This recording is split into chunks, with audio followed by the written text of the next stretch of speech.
da universidade? Uhum. Bom, eu sou nado e crescido em Lisboa. Nasci em Lisboa em 1961 e no ano do início da chamada Guerra Colonial. Isto tem alguma importância depois para algumas coisas que eu vou dizer a seguir.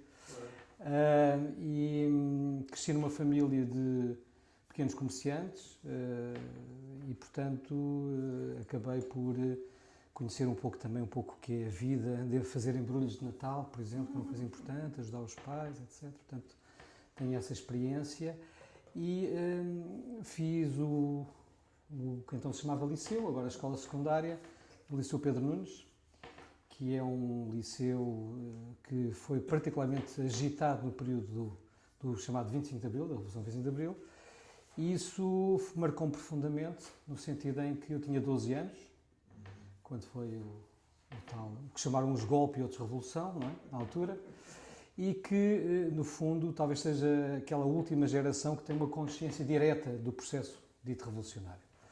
E, portanto, um bocadinho atrás dos outros, não é? Os outros iam à frente e nós íamos, com o movimento que estivesse na altura mais forte, mas foi um pouco isso. Em termos familiares, sou a primeira geração de licenciados, portanto, anteriormente a mim não há licenciados na minha família, sou a primeira geração, as minhas primas também, e, portanto, foi um aspecto muito importante também do ponto de vista familiar, a possibilidade de um filho chegar à universidade. Agora, só perguntar sobre o 25 de Abril, você se lembra do dia? Lembro muito bem por razões do que se chamava uma dor de barriga, não é? Porque o meu pai, que me levava à escola de manhã, deixou-me na porta do liceu e não se tinha apercebido pelas notícias que tinha havido qualquer coisa, não é?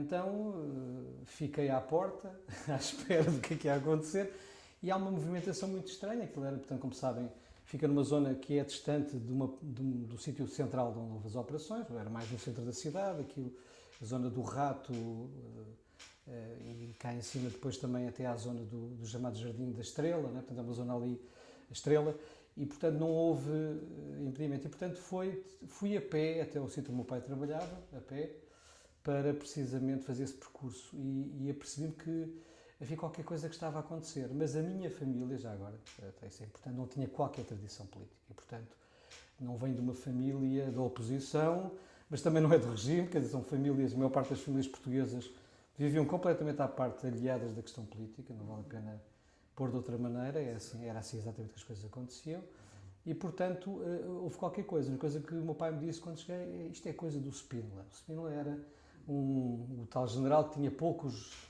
meses antes, talvez de meses, tinha feito um livro que era Portugal e o Futuro, que tinha impressionado muita gente que, embora não tivesse formação política, achava que aquilo das colónias era um problema. A guerra era uma coisa muito complicada e, portanto, de facto, acabar com a guerra não era mau. Começávamos todos a ter na família pessoas com problemas, tínhamos todos na família pessoas que estavam destacadas em vários... Tive primos em Moçambique, tive um em Timor, que apanhou aquele processo muito complicado de Timor, da ocupação indonésia, não é? E, portanto, foi um contexto particularmente interessante. A minha memória é um pouco isso, mas a memória mais importante não é propriamente do dia, é do processo, aquele ano e meio posterior, no qual o rebanho de miúdos que andava por ali, não é? Eu estava no primeiro ano, não é? E, portanto, apanhámos aquele rebanho. Os líderes eram um movimento que se chamava MRPP, na altura, que era o líder local, e, portanto, aquilo foi... Criámos uma espécie de uma mitologia antifascista, não é? Que, obviamente, a maior parte não tinha, começou a descobrir isso no dia 26, não é? Mas foi muito importante na formação pessoal, pelo menos. Tinha uma coisa assustadora na parede do ginásio do liceu, que era um enorme que viva Stalin, com aquele enorme bigode, que era uma coisa assustadora, como imaginam, e aterrava aos miúdos de 12, 13 anos que estavam ali. Tínhamos mais medo de Stalin, da figura de Stalin, do que se calhar dos professores, não é? Portanto, aquilo era muito mais aterrador. E, portanto, o meu liceu é feito todo neste contexto, em que, por um lado, há este período todo de jovem que está a iniciar o que agora se chama o ensino secundário, e depois, na fase final do liceu, há uma mudança radical do ponto de vista político, que faz com que, por exemplo, um partido que era o MIRN, que era um partido de extrema-direita, acabe por ganhar eleições onde anteriormente havia movimentos fortemente esquerdistas, não é? Ou, pelo menos que se diziam fortemente esquerdistas. Isto produz um efeito muito interessante a mim, que me comecei a interessar sobretudo por questões da política, da filosofia, não da sociologia, porque não havia na altura no currículo, não havia sociologia no currículo, nem antropologia, mas estas temáticas eram particularmente motivantes. Mas eu gostaria que você falasse sobre o seu interesse em fazer sociologia, né? Final do liceu. Final do liceu, acontecem duas coisas. Havia dois aspectos que são muito diferentes e até um bocadinho conflitivos na altura, ou conflituais, se quisermos, que era o grupo dos ligados à política e os que não queriam saber da política, porque também cresceu muito esse grupo. Esse grupo estava muito focado, entre outras coisas, em descobrir coisas novas, que algumas levaram por caminhos conhecidos de dependências, etc. Mas, e alguns outros também, verdadeiramente. Mas verdadeiramente havia outro tipo de grupo, também que na altura me interessou muito, que se interessava mais por questões ligadas à música, às questões culturais, e foi aí também que entrei em contacto com uma coisa que, enfim, não tinha grande experiência, que são coisas como o Maio de 68, que é as experiências, o Maio de 68 em Paris. Eu falo a Lisboeta, vou falar mais devagar então. O Maio de 68, os movimentos estão ligados à música, à contracultura, a revolução sexual, todas essas questões, que eram um bocadinho tabu em alguns grupos de esquerda. E, portanto, interessou muito mais esse caminho, uma visão até muito próxima do anarquismo, etc., que me interessou bastante mais. Nós tínhamos a sede da Batalha, do Jornal Batalha, era na rua, naquela avenida, precisamente, Pedro Álvares Cabral, onde fica o Pedro Nunes. E, portanto, havia encontros, etc. Participei em várias coisas. Isso foi abriu muitos horizontes, em termos de perspectiva. E, portanto, a chegada à sociologia, não houve, digamos que uma focagem imediata na sociologia. Houve, no entanto, penso que num dos últimos anos, talvez no que hoje se poderá chamar o 11º ano, que é o ano anterior ao ano de entrada, é o penúltimo ano do ensino secundário, porque agora temos o 12º também, e esse 12º ano fiz como propedêutico, ano propedêutico, que era uma coisa que existia na altura, que era um ano de passagem entre o ensino secundário e a universidade. Era uma espécie de preparação que teve um sistema estranhíssimo, que era um sistema à distância, em que nós tínhamos umas aulas pela televisão, de manhã, começaram a aparecer os primeiros gravadores de vídeo, que foi ótimo, porque se gravavam as lições e podíamos dormir de manhã e só esperar à tarde ou à noite, mas tudo isso, obviamente, que desenquadrou-me um pouco do ambiente que eu tinha de liceu antes de ir à universidade.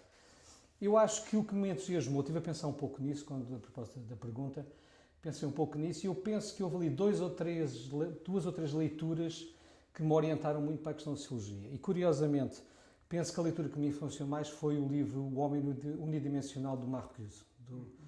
Porquê este livro, que era um livro que na altura circulava muito, e agora vou dizer uma coisa que acho que é importante, nós na altura comprávamos facilmente livros brasileiros.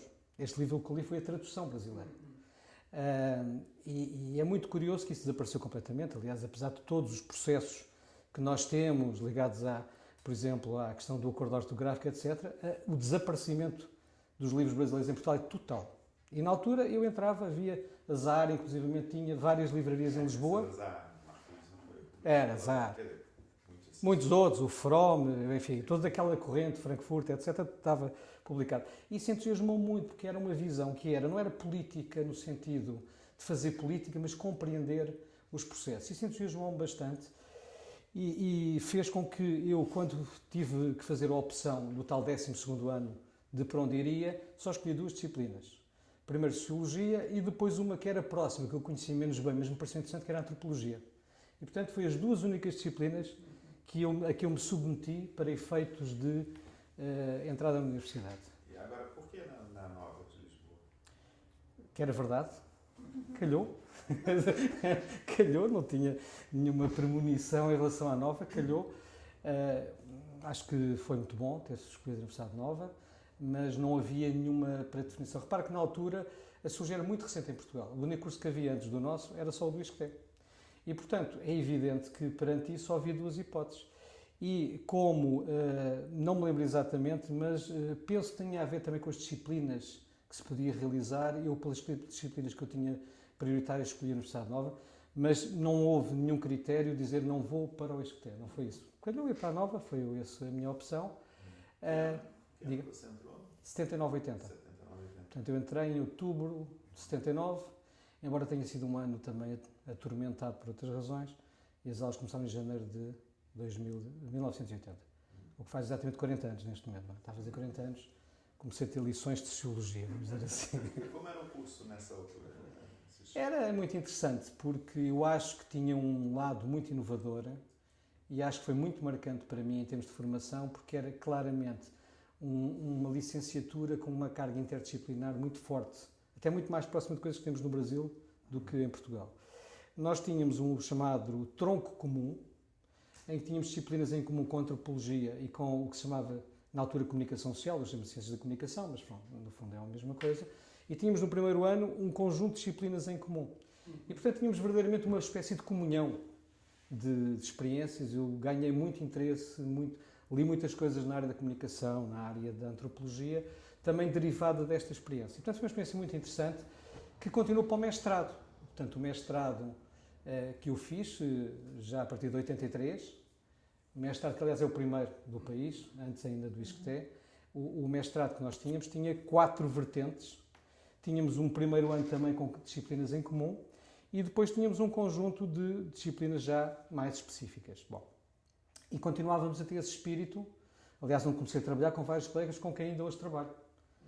E, portanto, aliás, uma entrevistada que vocês terão, que é a Graça Cordeiro, que conheci nessa altura.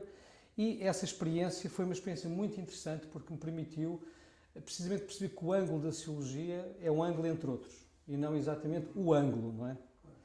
E, portanto, isso foi muito interessante, embora, obviamente, a minha disciplina seja a Sociologia e luto por ela, mas não é essa a questão principal. A questão é precisamente perceber que, para compreender os fenómenos sociais, é de facto muito mais importante ter uma visão de conjunto.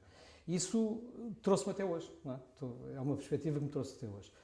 Da experiência da licenciatura, que era a pergunta do Celso, da experiência da licenciatura, o que eu retenho de mais interessante é, por um lado, esta experiência mais interdisciplinar. Tive um conjunto de professores que marcaram profundamente, começando pelo Magalhães Godinho, Vitorino Magalhães Godinho, um historiador que foi o fundador do departamento.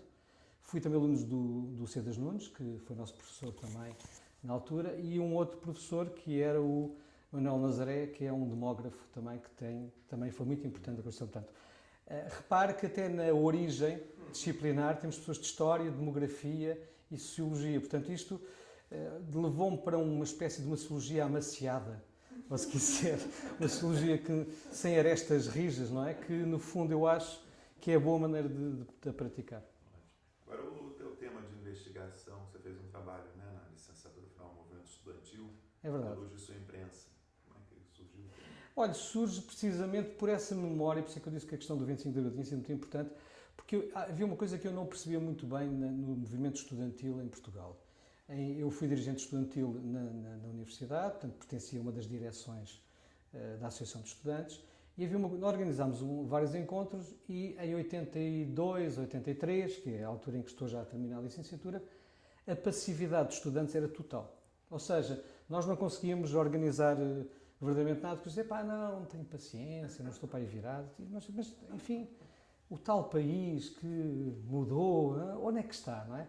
E organizámos várias coisas, entre elas uma que se chamou, o debate que se chamava a passividade do movimento estudantil. Organizámos um encontro, praticamente no final estava o pai no 3º ou 4º ano da licenciaturas de 4 anos então, não é?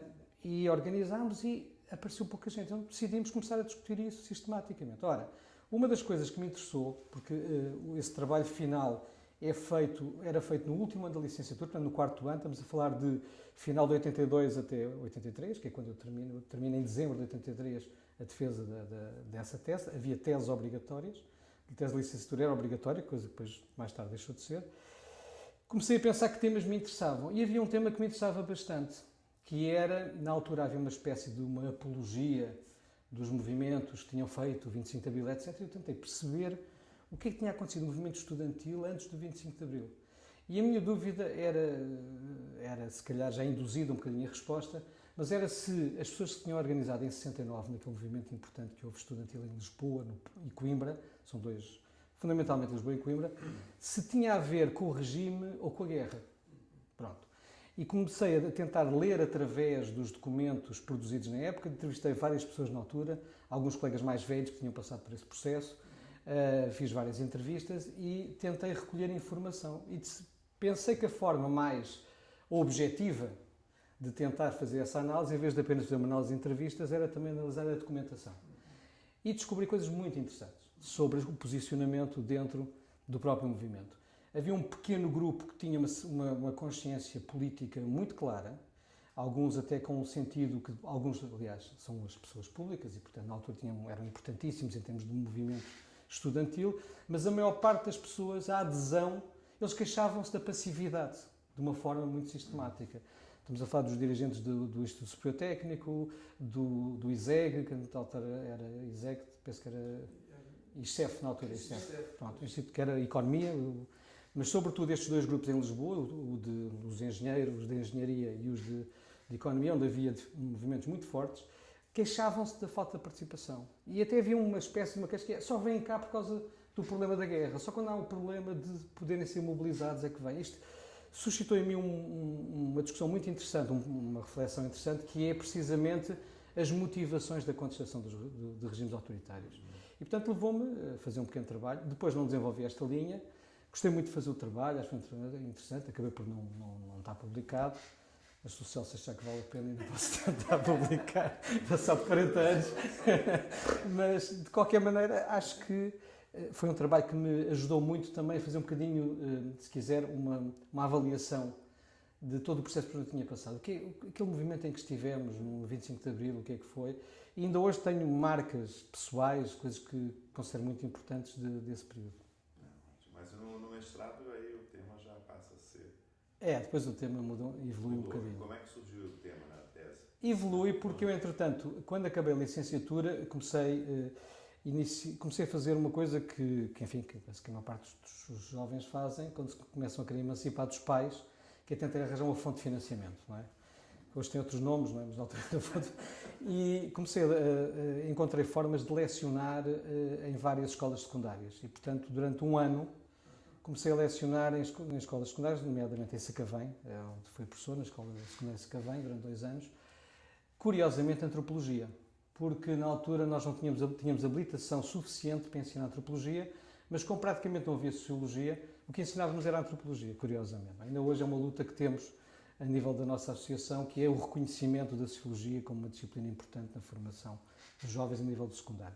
E, portanto, nesse sentido, o que aconteceu foi que eu comecei a ensinar e comecei imediatamente a fazer o mestrado. Eu sou aluno da primeira geração de licenciados da Universidade Nova, primeira geração de mestres, e praticamente a primeira geração de doutoramento. É uma coisa muito pouco entusiasmante, né? No fundo, foi sempre tudo na Universidade Nova que eu fiz. Hoje é um percurso considerado assim um bocadinho, não é?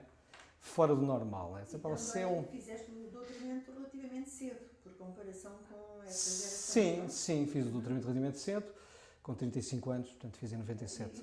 E em relação ao término do mestrado, podes falar um bocadinho dessa experiência? Porque o mestrado, por outro lado, era um mestrado... O mestrado era uma coisa longuíssima, não é? O mestrado era uma coisa longuíssima, tal como tínhamos licenciatura de 4 anos, o mestrado era outros 4 anos.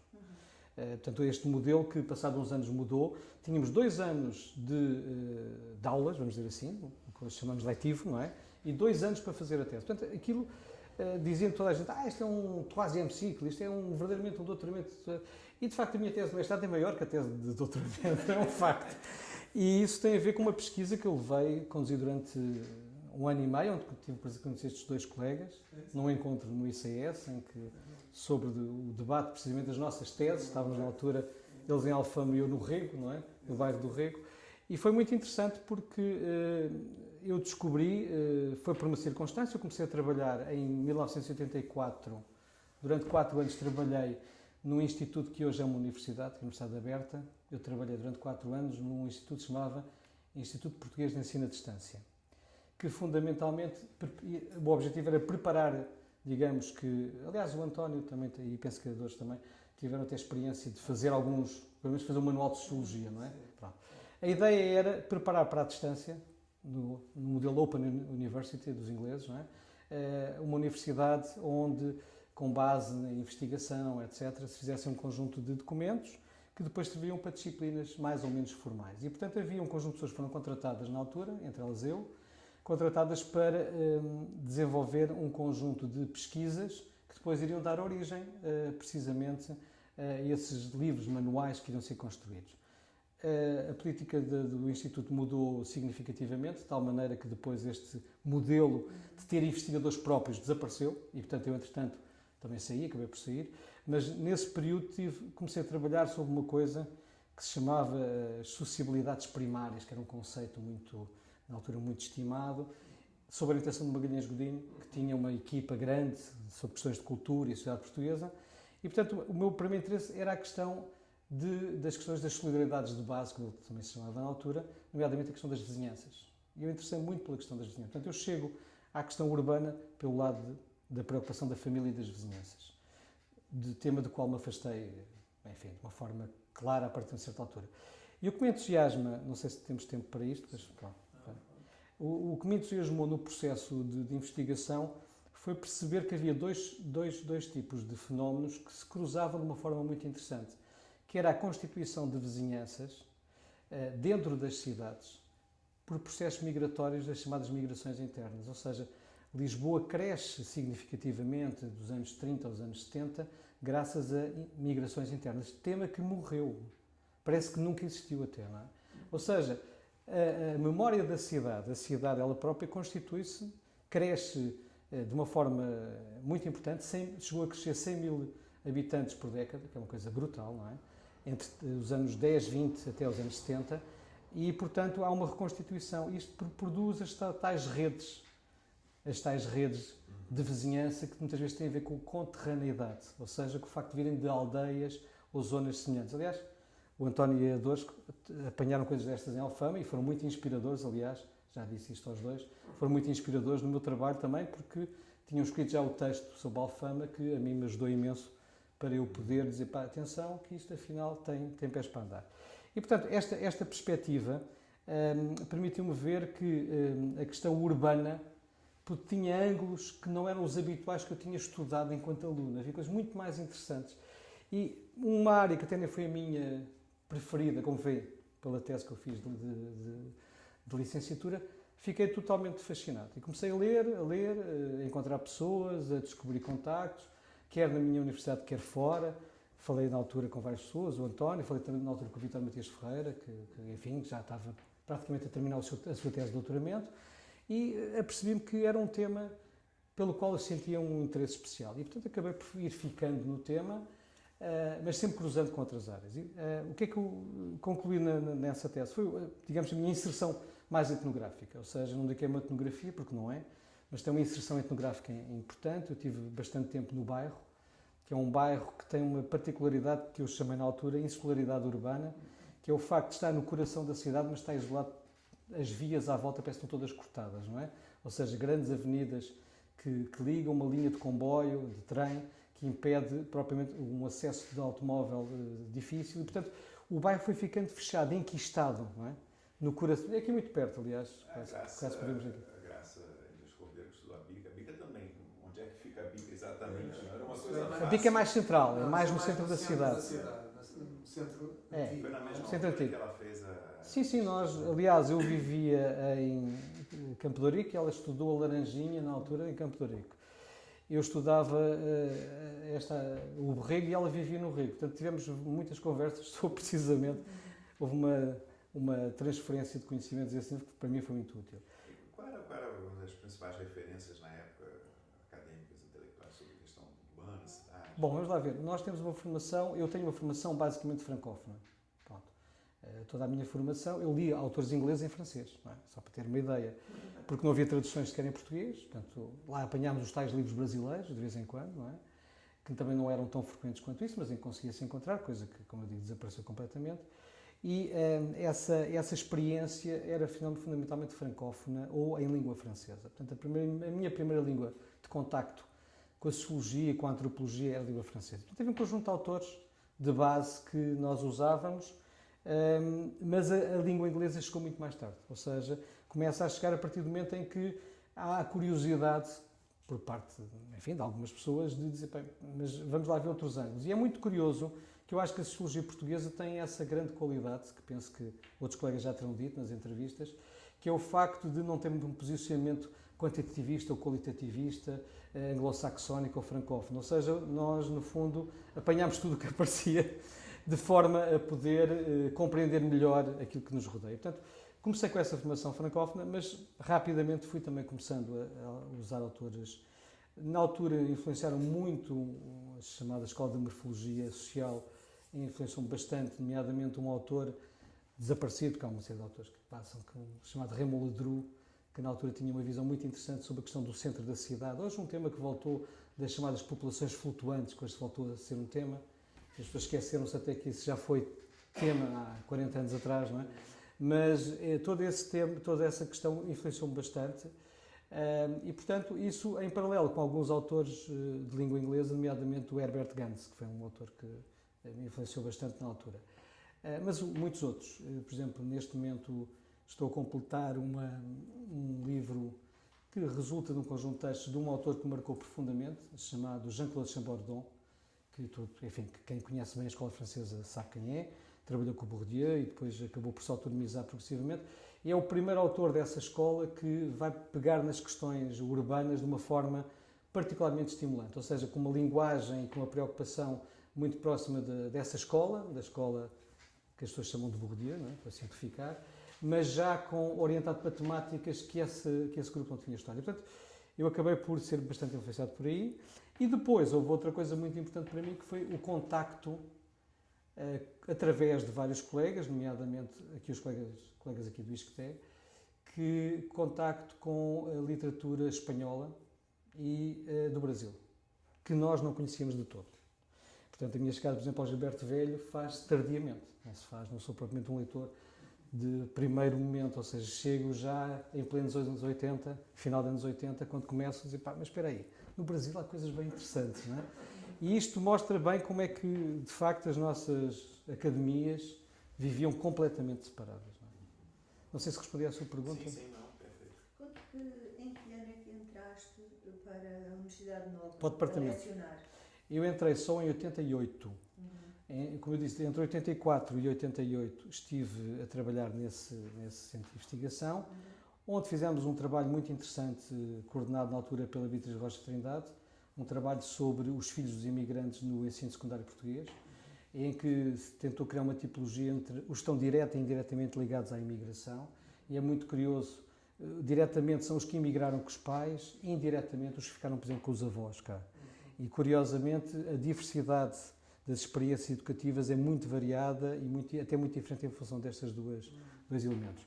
E ao mesmo tempo comecei também a lecionar, simultaneamente lecionei também durante 2 anos no Instituto Politécnico de Santarém, onde lecionei disciplinas precisamente ligadas à sociologia, ciências sociais, ligação às questões da gestão, portanto tive alguma experiência a esse nível. Em 1988, quando acabei a minha tese de mestrado, houve uma oportunidade de um concurso na Universidade Nova, eu concorri e fiquei colocado, isto por orientação do que foi o meu orientador de doutoramento, que foi o David Justino, que no fundo houve um concurso. A área de sociologia urbana, curiosamente, era uma área carenciada, nós não tínhamos na altura, o professor tinha saído, enfim, e era necessário alguém para cobrir a área, e eu, por sorte, vamos dizer, às vezes as estrelas coincidem todas, não? Tive essa sorte que foi a oportunidade de entrar para a Universidade Nova, precisamente porque a área carenciada era esta, e eu tinha acabado, meses antes, uma tese de mestrado, precisamente, que se chama Crescimento Urbano e Migrações Internas, o interconhecimento no contexto de uma zona muito bem definida da cidade, que é o bairro do Rego, e isso deu-me uma oportunidade muito interessante de fazer uma carreira académica. Como há pouco dizias, tiveste também uma carreira muito ligada àquilo que foi a dimensão da gestão universitária ou da gestão a nível associativo. Tens essa experiência como presidente da APS. Mas só para complementar a parte do doutoramento, não é? Antes dessa fase. Portanto, tu entraste como professor em 1988 e o teu doutoramento, qual é a relação temporal entre uma coisa e outra? Eu estava a começar o doutoramento, pelo menos estava a pensar fazer o doutoramento, a partir do momento que entrei como assistente. Eu não fui assistente estagiário, já tinha mestrado, fui assistente, entrei com mestrado, entrei na carreira como mestre. A partir do momento em que se entra na carreira, pensa-se imediatamente que tem que se fazer doutoramento rapidamente. Doutoramento rapidamente para nós era 8 anos, quer dizer, vamos lá ver, não é propriamente os 4 anos de agora, 3 anos e meio, não, era 8 anos. Se tinha gasto 4 com o mestrado, obviamente uma coisa como o doutoramento seriam 8 anos. Eu comecei a pensar logo aí, de qualquer maneira, passei ainda 2 ou 3 anos da minha carreira a publicar coisas sobre o que tinha feito com o mestrado, porque eu tinha tido um grande entusiasmo com o mestrado, que acabei por não publicar, e enfim, por várias razões, porque quando fui na altura de publicar, acabei por preferir publicar a tese de doutoramento, publiquei em livro a tese de doutoramento e acabei por deixar a de mestrado para futuras núpcias, mas como esse casamento com a tese não voltou a acontecer, fiquei sozinho. Mas no sentido em que o António estava a perguntar, comecei imediatamente a pensar na tese. O que é que eu pensei na altura? Pensei, se eu fiz um trabalho que é mais um estudo de caso, enfim, com uma inserção muito interessante e com uma escala bem definida, interessa-me para a tese de doutoramento fazer algo mais amplo, algo que tenha uma dimensão explicativa a nível nacional. E, portanto, avancei para a questão das políticas de habitação. Sobretudo, e já agora posso contar uma pequena história que talvez seja interessante, eu quando comecei a fazer a tese de doutoramento, pensei fazer uma tese de doutoramento sobre um tema que depois se tornou até bastante comum, que é a apropriação das chamadas classes médias, e vou pôr entre várias aspas, não é? Ou de grupos com mais escolaridade e maiores rendimentos, que procurava em velhos bairros construídos pelo Estado Novo uma oportunidade de viver no centro da cidade. Já tinha crescido muito, eu sempre me interessou muito a cidade do ponto de vista da metrópole, da grande escala, sempre me interessou muito perceber. Aliás, o bairro do Rego era uma zona periférica quando é edificado esse bairro. É uma zona fora da cidade, vamos dizer assim, é o limite da cidade. Sempre me interessou muito esta relação porque há também uma espécie de citocentrismo na investigação urbana em Portugal. Citocentrismo é só se fala da cidade, parece que a cidade se esgota nos bairros centrais, sobretudo se estiverem bem regados, não é? Bem bebidos, então melhor ainda. E, portanto, sempre me interessou muito a questão da escala metropolitana, do suburbano, daí a questão do Gans, não é? E, portanto, a pequena história é esta. Eu, quando comecei a fazer a tese de doutoramento, pensei que o que era interessante era perceber quem são as novas populações que estão a ocupar esses bairros no centro da cidade, que tinham passado a ser centro. Quando foram construídos não eram centro. Inclusive aqui muito próximos, na Praça de Londres, etc., um bairro que é o do Arco do Cego, e comecei a tentar perceber como é que isso estava a ser feito. E quando começo a tentar perceber a designação efetiva desses bairros, comecei-me a perceber que a utilização dos conceitos, da nomenclatura, era um bocadinho, as pessoas faziam de uma forma um bocadinho ao acaso, ou pelo menos sem um rigor extremo. Porque há programas, são das casas económicas, de casas de renda económica, casas de habitação, e todos este tipo de correspondiam a programas específicos que vinham dos anos 30. Então o que é que me acontece? Eu queria fazer uma tese de doutoramento sobre a atualidade, sobre o que se passava nos anos, vamos dizer, final de 80, princípio de 90, que era uma espécie de inquérito sobre as populações que vivem nestes bairros, porque é que decidiu viver neste bairro. Era, digamos, uma pré-gentrificação. Um estudo de pré-gentrificação, vamos chamar-lhe assim. Na altura o conceito ainda não era muito vulgar, havia algumas leituras, mas não eram muitas, mas não chegavam tão frequentemente.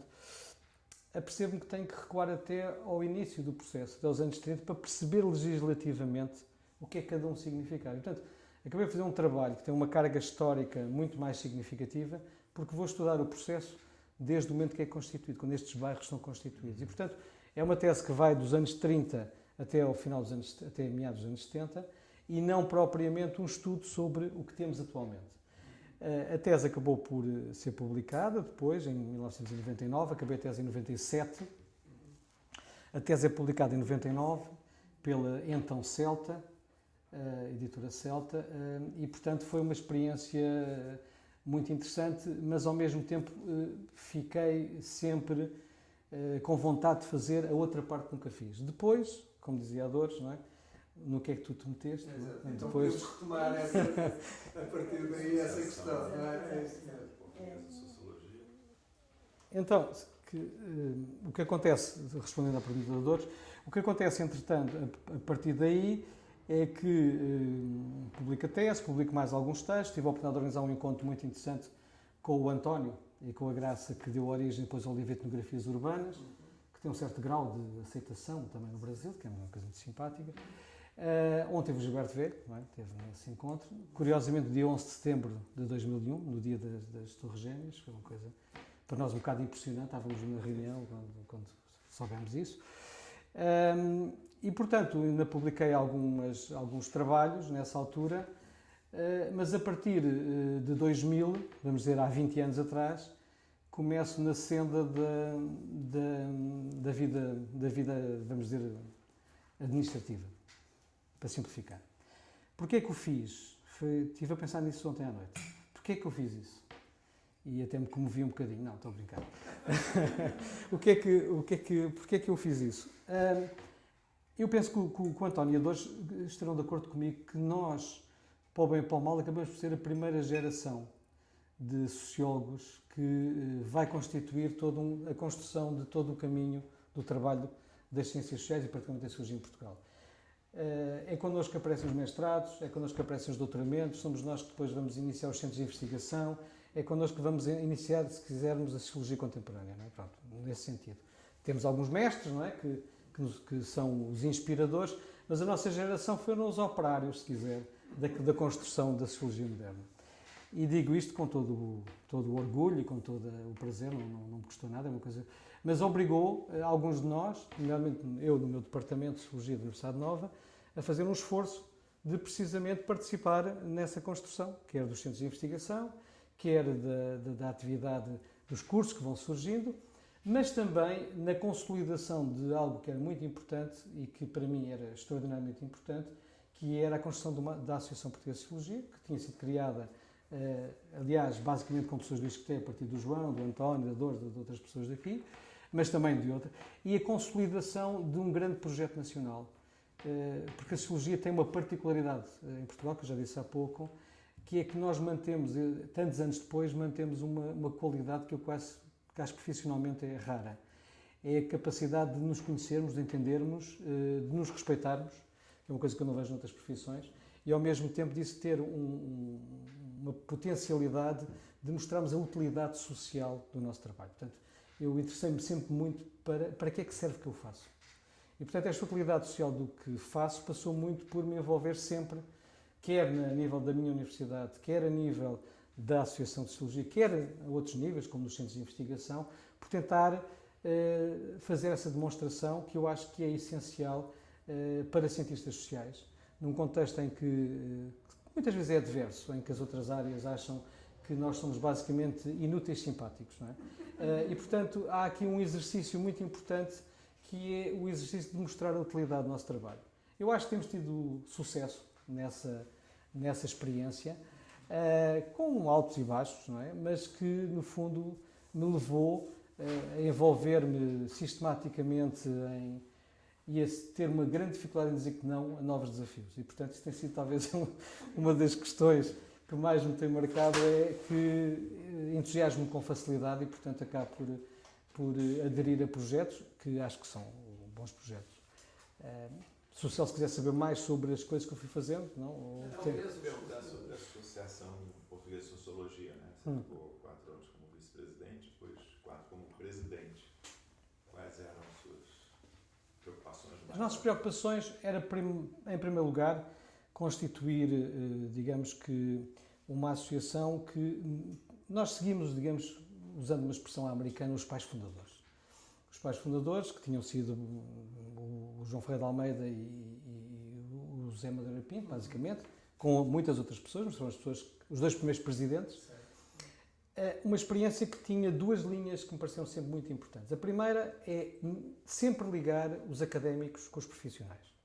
Ou seja, de novo, a utilidade social da sociologia. Ou seja, não vale formar pessoas para depois não ter nada a ver com elas é muito estranho. Não é? E, portanto, nós sempre achamos, embora não seja uma opinião absolutamente generalizada, pelo menos a nível internacional, eu tive depois também experiência na Associação Europeia de Sociologia, eu estive na direção da Associação Europeia de Sociologia, fiz um pequenino trabalho, na altura coordenado por o Roberto Cipriani, muito interessante, está publicado na revista mesmo da ESA, European Societies. Então, publicámos um pequeno texto que fizemos um inquérito às associações nacionais de sociologia.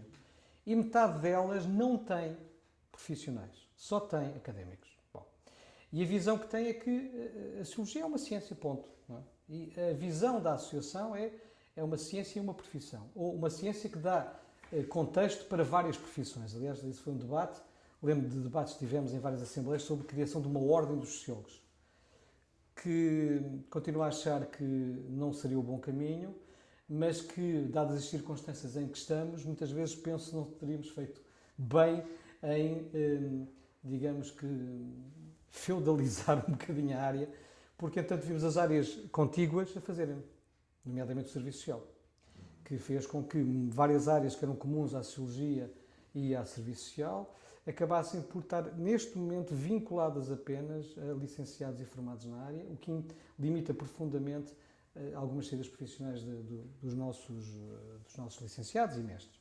Bom, para lhe dizer o quê? Para dizer, basicamente, Celso, que, desse ponto de vista, aquilo que na APS me pareceu mais importante foi isso. A Anália Torres foi a presidente quando eu fui vice-presidente, portanto, formámos uma equipa sempre, enfim, muito agradável, se correu tudo muito bem. Aliás, as direções, curiosamente, os presidentes mais ou menos são pessoas que até já, atualmente, ainda até hoje, que fizeram parte de direções anteriores, portanto há um capital de experiência que tem sido passado de geração em geração, mas foi basicamente encontros nacionais que fizemos, que foram muito interessantes, que se chamavam Sociologia, Ciência e Profissão, que fomos a todos os locais onde há licenciatura de Sociologia de universidades públicas. Foi muito interessante porque percebemos que devíamos ganhar mais dimensão por essa relação e, ao mesmo tempo, o segundo aspecto, isto é o primeiro, portanto, a ideia de criar dessa ligação aos profissionais. A segunda era a experiência internacional, ou seja, criar condições para que a sociologia portuguesa não só fosse conhecida, mas também reconhecida por parceiros. Desenvolvemos uma estratégia, como em tudo, a Europa tem muitos lobbies regionais, vamos dizer assim.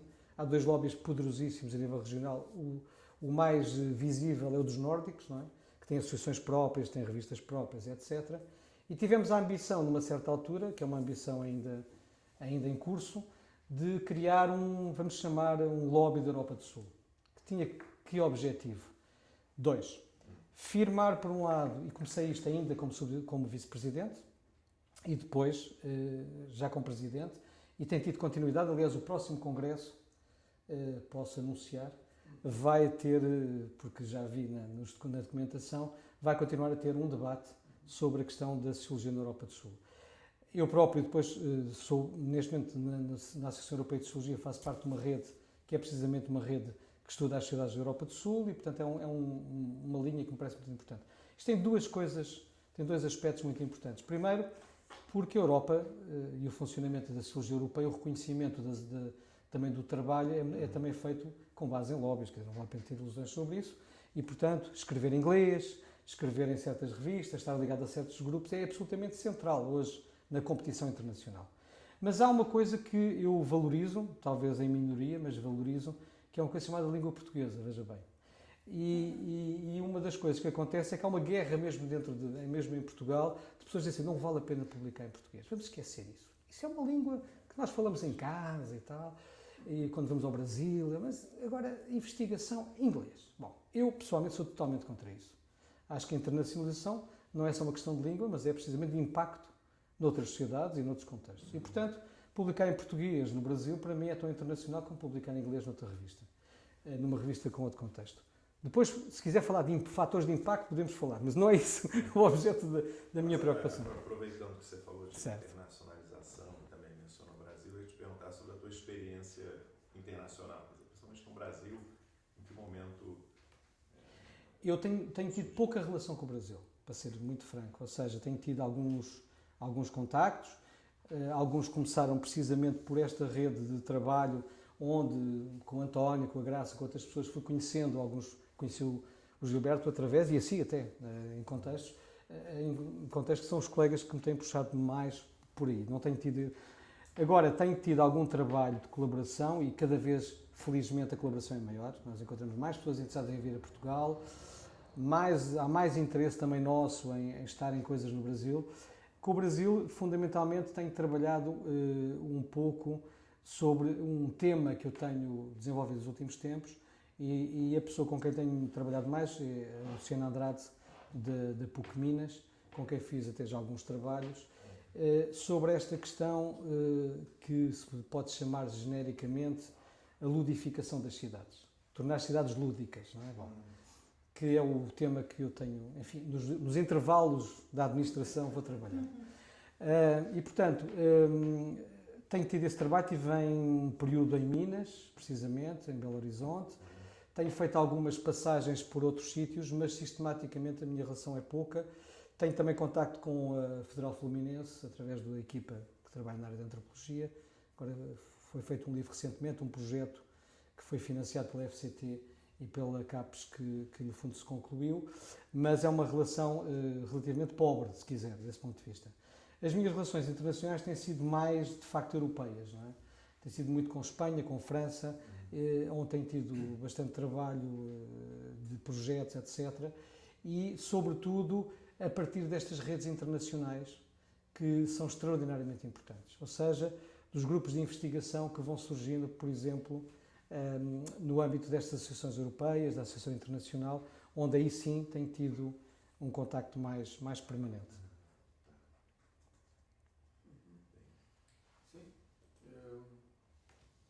Vamos avançando para o final agora.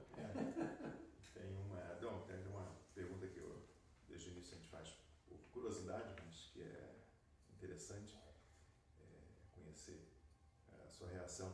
Se pedisse para destacar um livro, uma leitura que foi importante na sua trajetória, assim, o que é que vem? Eu já falei daquela primeira, não é? Sim. Do Herbert Marcuse, que foi na altura, que obviamente à distância poderá já não ter o impacto. Eu tenho dificuldade em selecionar uma leitura, destacaria várias.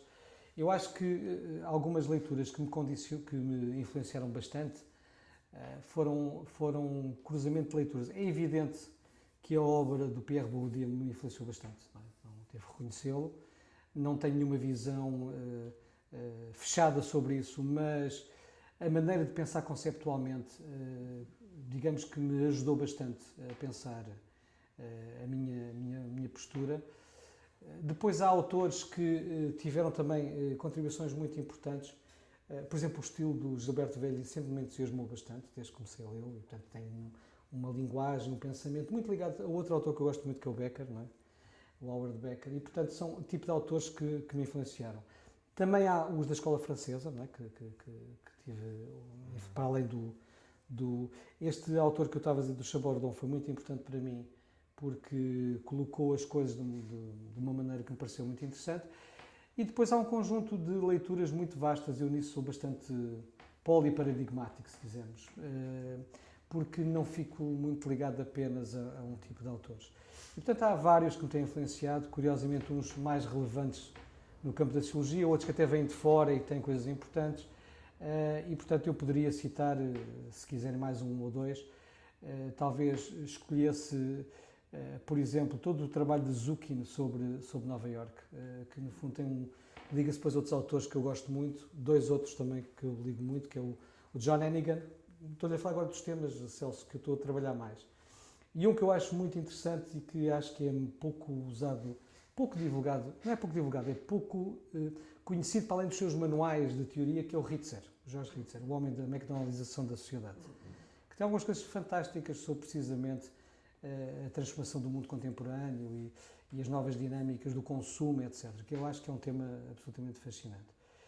Sobre isto da administração, só para dar mais dois ou três elementos que talvez possam ser interessantes. Acabei depois também, ao mesmo tempo que estive na Associação Portuguesa de Sociologia, de ter um trabalho longo em termos de faculdade, e um longo período também de coordenação do Centro de Investigação, que aliás termino agora nos próximos dias. 10 anos num, 8 anos no outro, e portanto este tipo de enquadramento foi muito importante, porque eu acho que toda a gente devia passar por cargos, toda a gente da academia devia passar por cargos, porque eu acho que nos ajuda a duas coisas importantes, acho eu. A primeira é que passamos a ser mais práticos na resolução dos problemas, não é? E depois ter uma visão das tensões que às vezes, enquanto somos apenas professores ou investigadores, temos mais dificuldade em ver que há vários pontos de vista, várias coisas que têm que ser consideradas. E isso ajudou-me imenso, foram experiências muito gratificantes como profissional, que obviamente não pretendo repetir em permanência, mas que são desafios muito entusiasmantes. Um deles particularmente interessante, já agora para deixar uma nota sobre isso, tem sido em torno de um processo que tem sido relativamente pouco avaliado e que as universidades vão ter que fazer brevemente, que é o que é que Bolonha trouxe para o ensino e para a investigação. E, portanto, eu acho que toda a gente praticamente aderiu a Bolonha houve um movimento, num certo momento, uma certa resistência, portanto, esta coisa da contração das licenciaturas, a circulação das pessoas, mas agora há, digamos, uma avaliação importante a fazer, porque as universidades estão condicionadas neste momento por outro tipo de lógicas que não tinham antes. O RGES, que é um regulamento jurídico, o regime jurídico que enquadra atualmente as instituições de ensino superior, trouxe consequências boas e más, como tudo, não é? Que era muito importante avaliar, e eu acho que nós, enquanto investigadores neste momento, enquanto professores, estamos num momento de que precisamos fazer precisamos sempre, não é? Mas neste momento particularmente, uma reflexão sobre os caminhos para o futuro. Agora, esse tema, eu queria só pedir sua impressão, na verdade, sobre a diferença entre... Você entrou em licenciatura em Sociologia há 40 anos atrás. Então, você está dando aula para um jovem que acabou de entrar. No que é esse mundo da sociologia, o mundo, para usar a expressão do Becker, né, é diferente 40 anos depois, como atividade acadêmica e profissional? É evidente que o mundo mudou, mas o que seria o jovem que está fazendo sociologia hoje, diferente de você entrando para fazer sociologia? Muito bem, então vamos recomeçar a entrevista, porque isto é mais uma hora. É sempre boa ideia. Não, exatamente. Não, mas rapidamente, mudou muita coisa. Primeiro mudou o público em si, ou seja, os jovens que faziam licenciatura há 40 anos atrás era um pequeno grupo que tinha uma literacia muito acentuada, ou seja, faziam leituras antecipadas. As gerações de até há alguns anos atrás traziam leituras feitas de uma forma sistemática e, portanto, havia uma espécie de empenho significativo em termos de fazer... A sociologia era por interesse que se fazia, havia qualquer coisa que nos ligava. É evidente que não estou a dizer que eram todos, não estou a dizer que é generalizado. Mas, progressivamente, o que eu acho que muda radicalmente é passar a ideia de ter uma formação para uma população que sabia que havia de arranjar um emprego, para um conjunto de jovens que vai ver como é que esta formação lhes dá emprego. E, portanto, tende a haver uma espécie de frustração inicial, que é para que é que isto serve? E, portanto, isso que era uma questão quase filosófica que nos colocava. Para que é que serve a filosofia? Bom, depois vou vendo, não é? Para estes jovens há uma espécie de angústia inicial que os coloca... Uma espécie de uma vocação, de uma ocupação. Por aí. Não iria tão longe, mas vocação, de alguma forma, pelo menos motivação. Uma clara motivação para fazer aquela formação. Neste momento há uma motivação para fazer uma formação que dê acesso, digamos que, a novas oportunidades. E, portanto, eu acho que nós aqui temos que mudar significativamente. Estamos a mudar, mas acho que temos que mudar mais de uma forma menos normativa. Porque nós estamos a funcionar atualmente nas universidades de uma forma muito normativa. Nós temos um horror coletivo que são os formulários, os templates, não é? Portanto, que nós templatamos para tudo, não é? Passamos a vida em formulários. Aliás, lembro um bocadinho do problema dos médicos, que também em contato com os médicos, dizem assim, eu já não olho para o doente, só olho para os relatórios que chegam, nem olho para a pessoa, portanto já não há o toque na pessoa. E eu acho que nós também estamos a perder o toque, a esse nível, no ensino, a nível do ensino. E, portanto, acho que tem que haver aqui uma espécie de uma revolução tranquila em termos do ensino, que passará não enlouquecidamente por pôr tudo em PowerPoints, não é? Que é, no fundo, uma espécie de uma doença coletiva. Eu não dou PowerPoints, por exemplo. Vão dizer, qual é o seu PowerPoint? Não tem, você tem as leituras para fazer. E, portanto, para criar uma certa obrigação também de leitura que se perdeu. Não é? Ora bem, sabendo de antemão que as leituras que nós propunhamos, tínhamos alunos que faziam leituras exaustivas, e no Brasil eu encontro muito mais isso do que das poucas experiências que eu tive, há alunos que leem tudo. Nós temos um número muito mais pequeno neste momento de alunos que o fazem. Temos que encontrar formas de motivação e de explanação, de explicação da utilidade da formação em Sociologia. E isso é qualquer coisa que as escolas vão tendo, aqui e acolá, mas tem que ser muito mais apurado. Isso implica mudanças, provavelmente do ponto de vista pedagógico, do ponto de vista do que é ensinado, como é ensinado, e inclusivamente da forma como os ligamos aos autores e ao pensamento e, sobretudo, ao debate conceptual. Eu acho que uma das coisas que é essencial na formação em Sociologia, mais do que saber muitas coisas, é mostrar que há uma forma de pensar e de refletir e de agir que tem particularidade. E, portanto, isto não é só espírito da Sociologia, eu penso que as ciências sociais como um todo podem o fazer. E isso eu acho que é essa a grande diferença que eu vejo.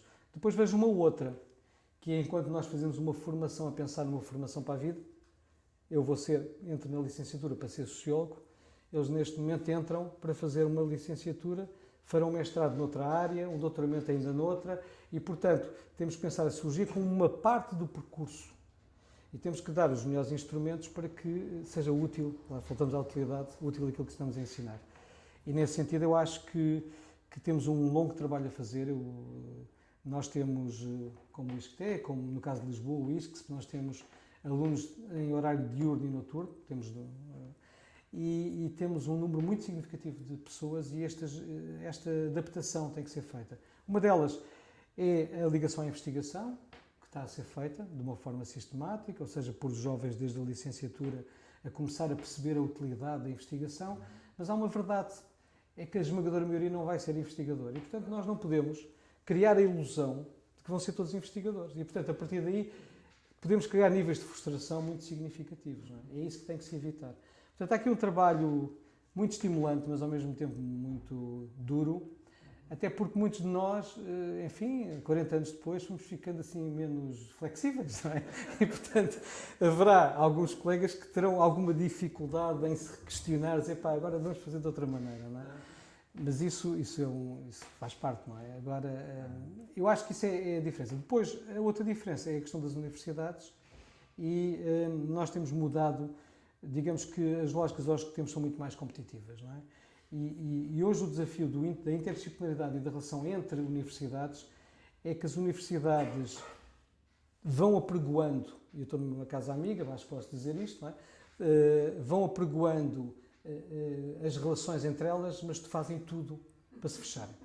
E o que nós temos são universidades basicamente fechadas. Nós, por exemplo, temos um doutoramento em conjunto com o ISCTE, Estudos Urbanos, curiosamente. Eu tenho tido a experiência de estar desde o início como coordenador desse doutoramento. A relação com as pessoas não tem rigorosamente nada a dizer, mas os procedimentos, meu Deus, os de lá são diferentes dos nossos. O professor não posso fazer assim, porque eles lá fazem de outra maneira. Então, mas faça, porque isto... Bom, então estamos sempre no grau de excepcionalidade, quer dizer, isto é um doutoramento em associação, portanto, faz-se de uma maneira diferente. E isso, pelo menos, tem-nos ajudado minimamente. Agora, este trabalho que nós somos muito pequenos, Portugal é muito pequenino, não é? E se então ficamos ainda fechados em universidades mais pequeninas, então, de facto, não temos grande capacidade de nos afirmar internacionalmente. Eu acho que isso é muito importante e a colaboração, no caso com o Brasil, será absolutamente essencial. Mas isso, felizmente, nós estamos a receber um número significativo, penso que em todo o país, de estudantes, alguns de excelente qualidade, os tais que leem tudo, não é? Pode ser um mau sinal de que estão fugindo do Brasil. É isso, eu avalio do lado de cá. Estão chegando ótimos agora, professores, estudantes. Eu estou a falar do lado da recepção, não é? Do lado da emissão eu já não falo, do lado da recepção é bom, não é? E, portanto, nesse sentido, eu acho que temos um caminho importante a fazer, como nomeadamente em fortalecer a língua portuguesa, isto é a minha opinião, obviamente, nomeadamente não contrariando o inglês não serve, mas não, dizer não. Nós temos uma dimensão de língua, que é uma língua com valor regional, eu entendo o regional aqui como uma coisa nobre, que, no fundo, nós temos que valorizar, nomeadamente pondo as revistas desafiando, aliás, o ISCTE já tem, nós também estamos a trabalhar nesse sentido, de ter revistas com um fator de impacto internacional, mas que a língua portuguesa é uma língua aceite. Não estou a dizer que é para excluir o inglês, de modo nenhum, seria uma tragédia fazê-lo, mas é precisamente mostrar a importância disso. Se não o fizermos, em breve, como eu ouvi uma vez um presidente da FCT me disse informalmente e depois corrigiu a seguir, que disse, nós publicamos também em espanhol, mas o espanhol é uma língua científica. Mas não é isso que eu queria dizer. Bom, podemos chegar ao ponto de nos dizerem que o português não é uma língua científica e eu não estou disponível para ouvir isso. Só talvez um pormenor, aproveitando a tua experiência também grande de articulação internacional, não é? Na Associação Europeia, a relação entre as associações da Europa do Sul e tudo isso, toda esta exploração, tu falaste sobre a evolução das ciências sociais cá em Portugal, O que é que tu encontras nesses âmbitos internacionais? Tem os mesmos desafios ou não para a atualidade e futuro próximo, para a evolução da sociologia, do seu ensino de investigação? Tenho-me apercebido, aliás, nós constituímos um grupo de pessoas, nós não tínhamos ainda na Associação Europeia de Sociologia uma área que é a Sociologia Urbana, que nós criámos, participei nesse processo, e de facto os temas que estão a ser estudados cá, eu falo mais agora da minha subárea, não é, de especialidade, os temas são basicamente os mesmos, nós estamos muito atualizados nos temas, aliás, em alguns até temos algum pioneirismo, se quisermos. Por exemplo, as equipas que estão a trabalhar sobre a transformação de Lisboa têm tido bastante impacto e até bastante grau de citação internacional, porque é um case study, não é? Um estudo de caso importante o que está a acontecer por exemplo, com Lisboa. E o que eu noto nesses contextos são apenas duas coisas que acho que nós ainda não temos devidamente desenvolvidas. O primeiro é um sentido prático de aproveitamento do trabalho feito que nós não temos.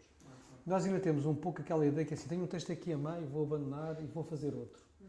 E o que eu noto é a forma inteligente como as coisas são reconvertidas, não é? Como nós também, a comida não se deita fora, reconverte-se, não é? Faz de outra maneira. Ali também, não estou a dizer que é requentada, estou a dizer que é uma forma inteligente de organizar nada se perde. E portanto a cumulatividade da produção também passa por não haver desperdícios. E, portanto, projetos que falharam aqui, mas que poderão ser úteis, são retomados como um artigo. E isso é uma coisa que eu aprendi um pouco a nível internacional, é que não se desperdiça a investigação. Portanto, toda a reflexão pode ser útil para uma coisa a fazer a seguir. O segundo aspecto muito interessante é que produzir inovação tem menos a ver com os trabalhos empíricos. O que há de inovação é no debate conceptual, no debate teórico. Ou seja, a forma que nós temos de contribuir é através, por exemplo, da construção de conceitos que sejam operacionais, do ponto de vista empírico, mas não é tanto mais o meu casozinho. Portanto, será mais um caso que será útil e interessante.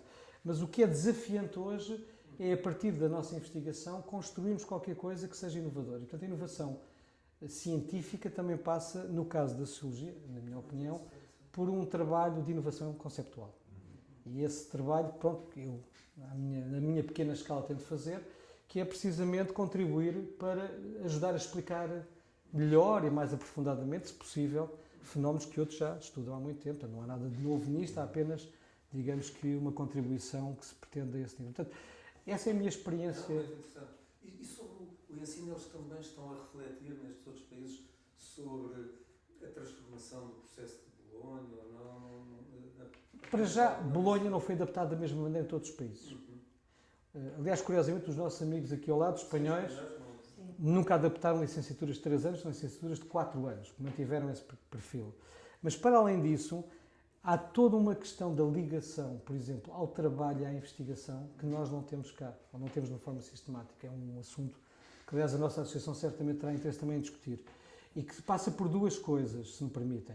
A primeira é que muitos dos alunos têm voluntariamente interrupções na sua formação para fazer, por exemplo, trabalho ou de voluntariado, ou trabalho de envolvimento em projetos de investigação, mas que ainda não são conclusivos, são trabalho, ou mesmo em estágios, digamos, na vida real, vamos dizer assim. E essa inserção faz com que eles venham muito mais maduros para completar a formação. Depois, a segunda coisa que eu também vejo é o esquema dos horários de aulas. Eu tenho tido uma experiência em países onde tenho feito pequenas colaborações, nomeadamente até em França, que é um país tradicional a esse nível, espantou sobre os horários de aulas, ou seja, os horários deles tendem a ser muito mais curtos que os nossos, com muito mais trabalho, por exemplo, de laboratório ou de atividade, e mais com trabalho tutorial efetivo, não é aquele que se põe só e indica, é o trabalho tutorial efetivo, de trabalho, etc., que tem um grau que eu vejo os nossos colegas menos cansados do que nós, que temos horários enormes de lecionação, que muitas vezes são inconclusivos, porque é um esquema muito formalista. E, portanto, o que eu tenho percebido é que os jovens doutorandos que os acompanham nos projetos, etc., já têm um grau de autonomia, de capacidade de apresentação, que eu noto em alguns nossos, como é evidente, mas que não está generalizado. Eu penso que também tem a ver com as formas de ensinar. Ou seja, o facto de nós ainda termos um trabalho, um tipo de orientação quanto ao ensino que ainda é muito debitativo, se quisermos, ou seja, que ainda é muito baseado no professor apresentar os seus conteúdos, mesmo que seja com PowerPoint. Eu não estou a falar dos sistemas de apoio, há uns que já só passam filmes, não é? Mas não é esse tipo de questão, é no sentido de que a aprendizagem é dos alunos, eles é que têm que sentir a vontade de... E isso tem consequências muito importantes, que é o facto de haver ritmos de produtividade. Os investigadores que chegam aos nossos centros, por exemplo, no caso dos italianos, é incrível, não é? Eles vêm, por exemplo, ou mesmo de alguns espanhóis, vêm com uma tarimba de fazer projetos, de os preparar, etc., que não noto aqui ainda. Tu achas que nós podemos, se esse é um caminho, fazer essa transição? Tens alguma sensibilidade a como?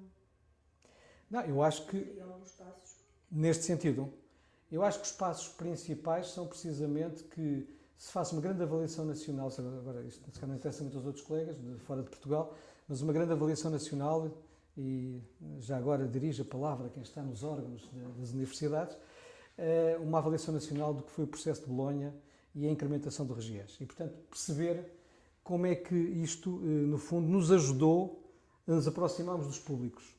Eu acho que, numa certa medida, aproximou, noutra afastou. E, portanto, este cômputo tem que ser feito. Portanto, uma avaliação nacional não é... Cada universidade pode fazer por si, deve fazer por si, mas acho que é muito importante. A segunda, no caso da Sociologia concretamente, eu acho que deveríamos até, se calhar, com a APS, com a nossa associação, por exemplo, lançar um debate sobre estas questões, que não é estritamente pedagógica, não é só... É mais ampla que isso, que é como ensinar a Sociologia e como é que o podemos fazer e de que forma. Eu penso que esta questão de introduzir, que muitos cursos têm, o nosso tem alguns, o vosso também tem, que é introduzir aqui algumas dinâmicas de os pôr a trabalhar em coisas concretas e não assumir que a interrupção do curso é um mal, porque nós assumimos que a interrupção do curso é uma coisa má. Não é. O que eu vejo é que eles vêm mais maduros e portanto, nós temos procedimentos horríveis para reingresso, por exemplo. Os alunos que suspendem pagam propinas atrasadas, tem que se arranjar sistemas flexíveis em que a formação seja... A tal formação ao longo da vida possa começar logo na licenciatura, em que a pessoa vai incorporando. Eles também, hoje em dia, vou dizer uma banalidade de senso comum, mas se calhar os jovens amadurecem mais tarde. Eu olhando, por exemplo, no outro dia estava a ver um velho filme sobre os Beatles, os homens aos 30 anos eram velhos, não é? Portanto, já eram os senhores que tinham sido famosos. Agora, aos 30 anos, eles ainda não saíram de casa. É a grande diferença, não é? E, portanto, nesse contexto, é evidente que, se calhar, temos que arranjar outras formas de pensar o percurso destes jovens. E, portanto, acho que pode ser a nossa contribuição a esse nível. Muito bem. Obrigado, então. Muito obrigado, eu. Muito obrigado. Espero ter sido útil. Muito interessante.